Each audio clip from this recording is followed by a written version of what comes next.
Hello everyone, my name is Divanshu Saxena और आज की वीडियो में हम एक नया टॉपिक पढ़ने वाले हैं, दैट इज बेयर्स की स्ट्रेन थ्योरी। ठीक है, तो बेयर्स एक हमारे साइंटिस्ट थे, अडोल्फ बेयर। तो उन्होंने क्या किया था कि उन्होंने एक थ्योरी दी थी स्ट्रेन की। तो सबसे पहले जानिए कि स्ट्रेन क्या होता है। तो स्ट्रेन जो होता है वो किसी भी बॉन्ड एंगल से, अगर किसी भी कंपाउंड का या किसी भी स्ट्रक्चर का हमने बॉन्ड एंगल को फोर्स किया डेविएट करने में, किसका डेविएट करने में, उसका जो सबसे पहले ये जानिए कि एल्केन्स का जो भी बॉन्ड एंगल होता है वो 109 डिग्री 28 मिनट्स होता है। ठीक है, तो इसके अलावा जितना भी डेविएशन होगा 5 डिग्री का, 6 डिग्री का, अपर या लोअर में, अगर ऊपर बढ़ रहा है तो भी डेविएशन होना है, नीचे हो रहा है तो भी डेविएशन होना है, तो जितना भी डेविएशन होगा वो हमारा क्या बोलते हैं, उसको उसको बोलते हैं एंगल स्ट्रेन।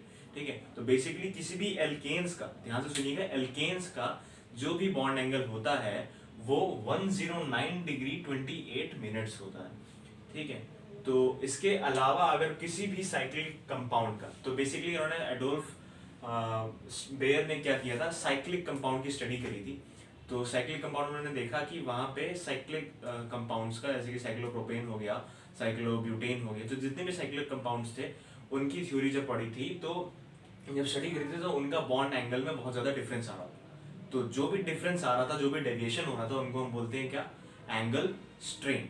ठीक है, तो सबसे पहले तो ये जान लीजिए कि कार्बन, ठीक है, तो कार्बन की 4 वैलेंसी होती है। तो कार्बन की 4 वैलेंसी होती है तो उसका स्ट्रक्चर जो होता है वो टेट्राहेड्रल होता है। तो टेट्राहेड्रल जो होगा तो उसका बॉन्ड एंगल होगा 109 डिग्री 28 मिनट्स। तो अगर हम साइक्लिक कंपाउंड्स की बात करें तो उनका बॉन्ड एंगल, क्योंकि वो साइक्लिक कंपाउंड्स हैं, साइक्लिक कंपाउंड्स हैं, तो वो कुछ डबल बॉन्ड्स कॉम्प्लेक्स वे में बनाएंगे। ठीक है, मतलब अगर आप एल्केन्स की बात करें तो वो सीधा सीधा ऐसे बनाते हैं, सीधा स्ट्रेट चेन में, लेकिन साइक्लिक कंपाउंड्स में क्या होगा कि उनका बॉन्ड एंगल जो होगा वो थोड़ा सा कॉम्प्लेक्स बनेगा या थोड़ा सा मुड़ेगा। ठीक है, उस वजह से क्या होगा कि इनकी बॉन्ड एंगल जो होगी वो कम या ज्यादा हो सकती है। ठीक है, तो ये जो थ्योरी थी वो बेयर्स की स्ट्रेन थ्योरी थी। तो इसमें बोला गया था कि जितना ज्यादा स्ट्रेन होगा, जितना ज्यादा स्ट्रेन होगा यानी कि एंगल स्ट्रेन होगा, जितना ज्यादा एंगल स्ट्रेन उतनी ही कम स्टेबिलिटी, उतनी भी कम स्टेबिलिटी। इट मींस कि ये दोनों जो है एक दूसरे से इनवर्सली प्रोपोर्शनल है। क्या है, इनवर्सली प्रोपोर्शनल है। एंगल स्ट्रेन अगर ज्यादा हो रहा है तो इट मींस उसकी स्टेबिलिटी कम है, और अगर एंगल स्ट्रेन कम है इट मींस, एंगल स्ट्रेन का मतलब ये है कि डेविएशन, अगर डेविएशन किसी भी दो बॉन्ड एंगल का, अगर हम मान लीजिए दो का कंपैरिजन कर रहे हैं, अगर मान लीजिए 105 डिग्री किसी का आ रहा है और 26 मिनट्स किसी का आ रहा है, और हम कंपेयर किससे करेंगे, हमारी डिजायर्ड वैल्यू क्या है, 109 डिग्री 28 मिनट्स। अगर इसका हमारा डेविएशन कम है तो इट मींस कि वो ज्यादा स्टेबल है ना। जितना कम डेविएशन मतलब ज्यादा, जितना कम डिफरेंस उतना ही ज्यादा स्टेबिलिटी। ठीक है, तो ये तो थी हमारी ये तो एक फॉर्मूला था कि एंगल स्ट्रेन जो है, मतलब बेसिक थिंग ये है कि एंगल स्ट्रेन जितना ज्यादा उतनी कम स्टेबिलिटी, और एंगल स्ट्रेन जितना कम उतनी ज्यादा स्टेबिलिटी। तो उन्होंने क्या किया, अडोल्फ बेयर जी ने, उन्होंने कहा कि उन्होंने हमको एक फॉर्मूला दिया जिसकी वजह से हम एंगल स्ट्रेन निकाल सकते हैं। ठीक है, किसी भी साइक्लिक कंपाउंड का एंगल स्ट्रेन निकाल सकते हैं, जैसे कि साइक्लोप्रोपेन, साइक्लोब्यूटेन, साइक्लो जितने भी आगे ज्यादा हैं उनका हम एंगल स्ट्रेन निकाल सकते हैं। तो उसमें था क्या कि एंगल स्ट्रेन निकालने से पहले हमें उसका बॉन्ड एंगल पता होना चाहिए, है ना। किसी भी साइक्लिक कंपाउंड का हमें बॉन्ड एंगल पता होना चाहिए। तो बॉन्ड एंगल का फॉर्मूला जो होता है वो होता है alpha equals to 180 n minus 2 upon n। ठीक है, जो इसमें n क्या है, n है इसमें number of carbon, number of carbon, ये ठीक है, समझ में आ रहा है, number of carbon, number of carbon present है किसी भी साइक्लिक कार्बन चेन में। जैसे कि साइक्लोप्रोपेन है, फॉर एग्जांपल हम साइक्लोप्रोपेन की अगर बात करें, फॉर एग्जांपल साइक्लोप्रोपेन की बात करें, किसकी, साइक्लोप्रोपेन। ठीक है, साइक्लोप्रोपेन की बात करें तो साइक्लोप्रोपेन, प्रोपेन से वर्ड से समझ में आ रहा है कि वहां पे कार्बन कितने हैं, n इक्वल्स टू 3 है। ठीक है, तो n इक्वल्स टू 3 है, हमने यहाँ पे n की जगह पे 3 लिख दिया, तो अल्फा इक्वल्स टू हो जाएगा 180 3 माइनस 2 अपॉन 3। ठीक, ये 1 हो जाएगा, तो 180 divide by 3 equals to 60 degree, क्या है, अल्फा। और ये क्या है हमारा बॉन्ड एंगल। तो इट मींस देखें कि इसका बॉन्ड एंगल जो है, हमारा बॉन्ड एंगल, इसमें यहाँ मैं लिख दे रहा हूं, बॉन्ड एंगल जो है वो देख रहे हैं यहाँ 60 डिग्री आ रहा है और हमारा आइडियल जो है बॉन्ड एंगल वो है कितना 109 डिग्री 28 मिनट्स। तो इट मींस इसका जो डिफरेंस है डेविएशन है बहुत ज्यादा है। इट मींस कि एंगल स्ट्रेन इसका बहुत ज्यादा होगा। ठीक, तो ये तो थी हमारी बेसिक चीज की बॉन्ड एंगल हमने इसका निकाल लिया 60 डिग्री इसका किसका आ गया साइक्लोप्रोपेन का आ गया। लेकिन जब हम एंगल स्ट्रेन निकालेंगे तो एंगल स्ट्रेन का बेयर्स जी ने उन्होंने एक फॉर्मूला दिया था D is equals to 1 upon 109 degree 28 minutes minus alpha. Alpha क्या है हमारा बॉन्ड एंगल। ठीक है, क्या है बॉन्ड एंगल। बॉन्ड एंगल में यहाँ पहले निकाल लिया। ठीक है, किसी किसी बुक्स में ये चीज डायरेक्ट यहाँ पे दे दी जाती है, मतलब ये जो है हमारा 180 n-2 और n, ये यहाँ पे अल्फा की जगह यहाँ दे दी जाएगी। तो उसको सेपरेट वे में आप इजी वे में निकाल सकते हैं कि 180 n-2 हमने यहाँ पे बॉन्ड एंगल पहले से निकाल लिया। ठीक है, तो अल्फा हमने यहाँ सीधे सीधे पुट कर देंगे। ठीक, तो सीधी सी बात है कि d इज इक्वल्स टू हमने 1/2 यहाँ कर दिया और 109 डिग्री 28 मिनट्स माइनस 60 डिग्री। ठीक है, 60 डिग्री। तो इसमें हम माइनस करेंगे तो एक चीज आपको 9th 10th में या फिर 11th 12th में पढ़ाई गई होगी मैथमेटिक्स से, अगर आप स्टूडेंट हैं तो 9th 10th में तो बताई गई होगी कि जो 1 डिग्री होती है वो 60 मिनट्स के बराबर होती है और 1 मिनट जो होता है वो 60 सेकंड के बराबर होता है। ये पता था। ठीक है, तो इसमें आप देखेंगे कि 109 डिग्री 28 मिनट्स में से हमें 60 डिग्री माइनस करना है। तो कुछ कॉम्प्लेक्स वे में आपको नजर नहीं आ रहा कि देखिए यहाँ तो मिनट्स है नहीं और बस यहाँ डिग्री है, तो ऐसे तो ये माइनस में होगा नहीं। तो इसको सिंप्लीफाई करेंगे तो कुछ इसको 60 डिग्री को हम ऐसे लिख सकते हैं। देखिएगा, बड़े ध्यान से देखिएगा, 109 डिग्री 28 मिनट्स और इसको हम लिख सकते हैं क्या 59 डिग्री और 60 मिनट्स। ऐसे कर दिया हमने। ठीक है, ऐसे कर दिया। अब देखो, अब 109 डिग्री 28 मिनट्स में से हमें 59 डिग्री 60 मिनट्स निकालना है। तो इसको देखो कि 28 डिग्री में से हमें 60 डिग्री निकालना, तो ये भी पॉसिबल नहीं है, इसमें भी दिक्कत आ रही है ना। तो ये क्या करेगा कि 109 डिग्री में से 1 डिग्री उसको दे देगा, 1 डिग्री इसको दे देगा, तो 1 डिग्री इक्वल्स टू कितना 60 मिनट्स। ठीक, तो 109 डिग्री जो है इसमें 1 डिग्री इसमें से इसको ये दे देगा। तो D is equals to 1/2 108 degree इसको कर दें, 1 डिग्री इसने दे दिया, किसको इसको दे दिया। तो 28 प्लस 60 ये कितना हो जाएगा 88 मिनट्स माइनस 59 डिग्री और 60 मिनट्स। अब देखिए अब इजी हो गया, अब इजी हो गया है ना। 60 मिनट्स इसने यहाँ पे इसको दे दिया। अब देखो 88 में से हमें 60 निकालना है, कितना बचा 28 मिनट्स और 108 में से 59 निकालना है, कितना बचा 49 डिग्री और 1/2। ठीक, इतना हमारे पास में आ गया, अभी इतना आ गया। अब इसमें इसको यहां से मिटा दे रहा हूं। ये आपको ध्यान में रखना है कि 1 डिग्री जो होता है वो 60 मिनट्स के बराबर होता है, 1 मिनट जो होता है वो 60 सेकंड के बराबर होता है। ये आपको 9th 10th में पढ़ाया गया होगा। ठीक है, तो D इज इक्वल्स टू ये आ गया। अभी हमारा पूरा सॉल्व नहीं हुआ। D जो होगा, अब ये 1/2 है तो 1/2 उसको यहाँ पे डिवाइड करेगा, तो 49 को अगर 2 से डिवाइड करें तो 24.5 समथिंग आएगा, 24.5 डिग्री, और ये हो जाएगा 28 को करें तो 14 मिनट्स। ठीक, अब देखो ये पॉइंट में अच्छा नहीं लग रहा, हमें पॉइंट में अच्छा नहीं लग रहा ना। तो देखो 1 डिग्री इक्वल्स टू 60 है तो 0.5 डिग्री कितना होगा 30 मिनट्स के बराबर होगा ना। 0.5 डिग्री किसके बराबर होगा 30 मिनट्स के बराबर होगा। अगर एक चीज 60 के बराबर है तो आधी कितनी होगी 30 के बराबर, सीधी सी बात है ना। तो D इज इक्वल्स टू कितना हो जाएगा 24 डिग्री और आधा 30 इसके पास में चला जाएगा, तो 14 प्लस 30 इक्वल्स टू 44 मिनट्स। तो ये D हमारा क्या है, ये D है हमारा एंगल स्ट्रेन। क्या है एंगल स्ट्रेन। ठीक है, अब इसी तरीके से हम साइक्लोब्यूटेन, साइक्लोप्रोपेन, साइक्लोहेक्सेन और आगे जितने भी हमारी सीरीज बढ़ती जा रही है उसका हम निकाल लेंगे। ठीक है, तो बेसिकली जो मैंने तरीका था ये था कि हमें बॉन्ड एंगल कैसे निकालना है और ये एंगल स्ट्रेन कैसे निकालना है। एंगल स्ट्रेन में जितना ज्यादा डेविएशन हो रहा है किसी भी बॉन्ड एंगल से, जो हमारा आइडियल बॉन्ड एंगल है वो है 109 डिग्री 28 मिनट्स। ठीक है, उससे जितना भी डेविएशन हो रहा है चाहे वो आइदर पॉजिटिव में हो चाहे वो नेगेटिव में हो, उसका हम बोलेंगे क्या एंगल स्ट्रेन। ठीक है, तो ये जो तरीका था ये एंगल स्ट्रेन निकालने का तरीका एंड बॉन्ड एंगल निकालने का तरीका। अब मैं सारी तो नहीं निकाल पाऊंगा, लेकिन मैं एक टेबल बना दे रहा हूं जिसकी वजह से आपको पता लग जाएगा कि उसका bond angle and angle strain कितना है। ठीक है, तो मैं यहां बना देता हूं।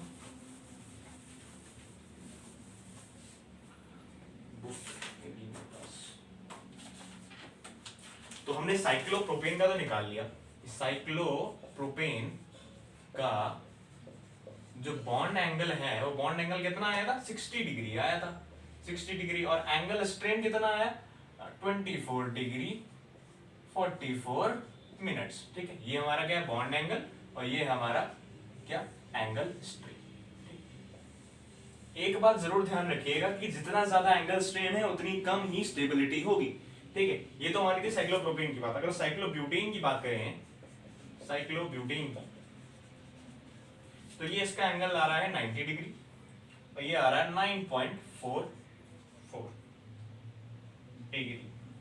ठीक है, और साइक्लोपेंटेन की अगर बात करें, साइक्लोपेंटेन वो है 108 डिग्री और ये आ जाएगा 0.44 डिग्री। ठीक, और ये हमारा अगर साइक्लोपेंटेन की बात करें, अगर साइक्लोपेंटेन हो गया, साइक्लोहेक्सेन की बात करें,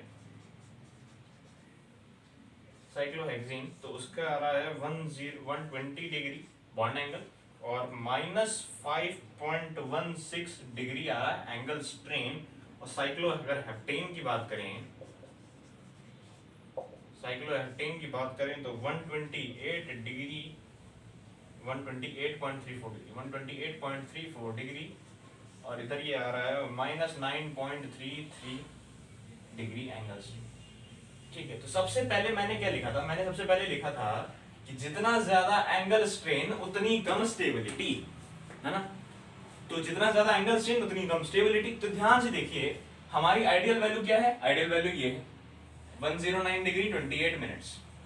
ठीक है, एंगल स्ट्रेन हमने निकाल लिया, इतना डिफरेंस आ रहा है। ठीक है, तो देखिएगा कि इसका एंगल स्ट्रेन ज्यादा, इसका एंगल स्ट्रेन कम, तो इट मींस साइक्लोप्रोपेन जो है वो ज्यादा अनस्टेबल है, अनस्टेबल है किससे, किससे, साइक्लोब्यूटेन, साइक्लोब्यूटेन से। ठीक, और दूसरी चीज नीचे आ गए, साइक्लोपेंटेन में आ गए 0.44, ये तो और कम है, बहुत पास आ गया। तो इट मींस साइक्लोपेंटेन जो है हमारा वो सबसे ज्यादा स्टेबल होगा, मोर स्टेबल। इन तीनों से तो होगा ही होगा, है ना। अगर बात करें साइक्लोहेक्सेन सी माइनस में आ रहा है तो ये, लेकिन इसमें ये चीज बहुत ध्यान देने वाली है, बच्चे कंफ्यूज हो जाते हैं। ये अगर माइनस में आ रहा तो माइनस में हमें मैग्नीट्यूड देखना है। ठीक है, चाहे वो आइदर पॉजिटिव हो चाहे वो नेगेटिव हो, हमें सिर्फ फोकस करना है न्यूमेरिकल वैल्यू पे। 0.44, 5.16, 9.33। हमें पॉजिटिव नेगेटिव नहीं देखना, ध्यान से सुनिएगा, पॉजिटिव नेगेटिव नहीं देखना, सिर्फ हमें देखना है कि न्यूमेरिकल वैल्यू क्या आ रही है, कितना इसमें डिफरेंस आ रहा है।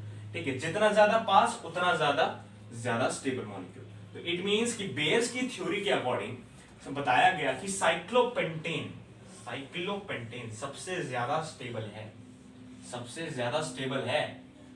समझ में आ गया, सबसे ज्यादा स्टेबल है। लेकिन इनकी एक लिमिटेशन थी, इसी बात की एक लिमिटेशन थी कि स्टेबिलिटी, किसी भी स्टेबिलिटी जो होती है वो डिपेंड करती है उसके हीट ऑफ कंबशन पे। किस पे, हीट ऑफ कंबशन। अब हीट ऑफ कंबशन क्या होता है, बहुत पहले आपको पढ़ाया गया होगा 9th-10th में कि हीट ऑफ कंबशन वो होता है कि जब किसी भी हम कंपाउंड के एक मॉलिक्यूल को जब बर्न करते हैं तो जितनी भी एनर्जी इसमें इवॉल्व होती है वो होती है हमारी क्या, हीट ऑफ कंबशन। ठीक है, तो हीट ऑफ कंबशन, इसमें भी एक रूल है कि हीट ऑफ कंबशन अगर ज्यादा है, हीट ऑफ कंबशन अगर ज्यादा है तो उतनी ही कम स्टेबिलिटी होगी, उतनी ही कम स्टेबिलिटी होगी। ये अलग है, ये बेयर्स के अकॉर्डिंग नहीं है, ये अलग साइंटिस्ट के अकॉर्डिंग था। ये पहले जो साइंटिस्ट थे उनके अकॉर्डिंग क्या था कि स्टेबिलिटी डिपेंड करेगी किस पे, heat of combustion, heat of combustion. ठीक है, तो ये ध्यान से देखिएगा। अब मैं इसको यहाँ पे नीचे से मिटा दे रहा हूँ कि कुछ ज्यादा ही हो गया है यहाँ कैलकुलेशन। तो इन्होंने क्या बताया, अकॉर्डिंग टू बेयर्स थ्योरी बताया कि साइक्लोपेंटेन जो है सबसे ज्यादा स्टेबल है। क्योंकि इनका एंगल स्ट्रेन सबसे कम है, ठीक। लेकिन लिमिटेशन ये थी कि एक्चुअल में साइक्लोहेक्सेन ज्यादा स्टेबल होता है किससे, साइक्लोपेंटेन। एक्चुअल पहले जो साइंटिस्ट थे उनके अकॉर्डिंग क्या बताया गया कि हीट ऑफ कंबशन जो है अगर ज्यादा है तो स्टेबिलिटी कम होगी। स्टेबिलिटी जो डिपेंड करती है वो हीट ऑफ कंबशन भी डिपेंड करती है, और साइक्लोहेक्सेन ज्यादा स्टेबल है किससे, साइक्लोपेंटेन से। किससे, साइक्लोपेंटेन से। ये पहले से ही प्रूव था, ठीक। तो यहां पे आकर के बेयर्स की स्ट्रेन जो थ्योरी थी वो गड़बड़ा गई। यहां पे आकर के बेयर्स की स्ट्रेन थ्योरी गड़बड़ा गई, तो इट मींस वहां पे सिर्फ बोला गया कि आपकी थ्योरी सिर्फ 3 कंपाउंड्स पर लागू होती है, सिर्फ 3 कंपाउंड्स पर। कौन कौन के, साइक्लोप्रोपेन, साइक्लोब्यूटेन एंड साइक्लोपेंटेन, ठीक है। तो एक्चुअल में था क्या, देखेंगे कि हीट ऑफ कंबशन, साइक्लोप्रोपेन लिख दे रहा हूं, साइक्लोप्रोपेन की हीट ऑफ कंबशन है 697.05, ठीक है, किलो जूल पर मोल, ठीक। और ये है साइक्लोब्यूटेन की, अगर बात करें साइक्लोब्यूटेन तो ये है हमारा 685.7 किलो जूल पर मोल, ठीक। फिर हमारा साइक्लोपेंटेन है, साइक्लोपेंटेन में है 664.0 किलो जूल पर मोल, और साइक्लोहेक्सेन में है 658.6 किलो जूल पर मोल, ठीक। अब ध्यान से देखिएगा, हीट ऑफ कंबशन अगर ज्यादा तो stability come, heat of combustion अगर कम तो स्टेबिलिटी ज्यादा। तो इट मींस कि इनके हिसाब से बोला गया था कि साइक्लोपेंटेन जो है उनकी स्टेबिलिटी ज्यादा है, लेकिन जो पहले साइंटिस्ट डिस्कवर ऑलरेडी कर चुके हैं और जो ऑलरेडी प्रूव है वो ये कहती है कि अगर स्टेबिलिटी ज्यादा होगी तो उसका हीट ऑफ कंबशन क्या होगा, सबसे कम होगा। तो इसका हीट ऑफ कंबशन देखिए किस सबसे किसका कम है, साइक्लोहेक्सेन। किसका कम है, साइक्लोहेक्सेन। 654.6 किलो जूल पर मोल, 658.6 किलो जूल पर मोल, ठीक है।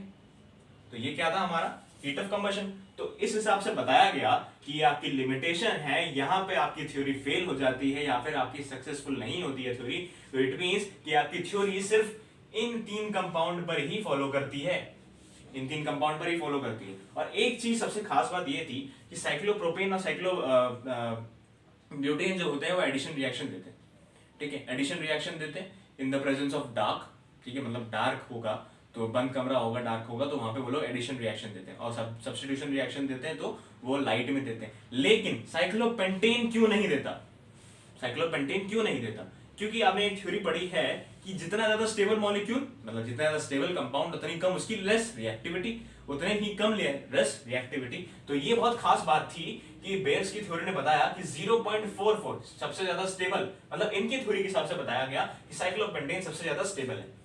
तो उतना ही कम लेस रिएक्टिव होगा कि नहीं होगा, उतना ही कम लेस रिएक्टिव होगा, लेस रिएक्टिव। ये क्वेश्चन पूछा जाता है कि साइक्लोपेंटेन क्यों नहीं रिएक्शंस देता है, क्यों नहीं रिएक्शन देता, क्योंकि इनकी जो होती है ये लेस रिएक्टिव होते हैं और ज्यादा स्टेबल होते हैं। अगर कोई मॉलिक्यूल मान लीजिए बहुत ज्यादा स्टेबल है, उसको सब चीज आसपास मिल रही है, मान लीजिए मैं ही हूं, ठीक है, मेरे को एक बिस्तर बैठा दिया गया, सामने खाना पीना दे दिया गया, मोबाइल का चार्जर दे दिया गया बगल में, हाँ सब कुछ दे रहा, मेरे पास सारी सुविधाएं हैं, तो मैं किसी और के कमरे में जाने की कोशिश करूंगा, नहीं करूंगा ना।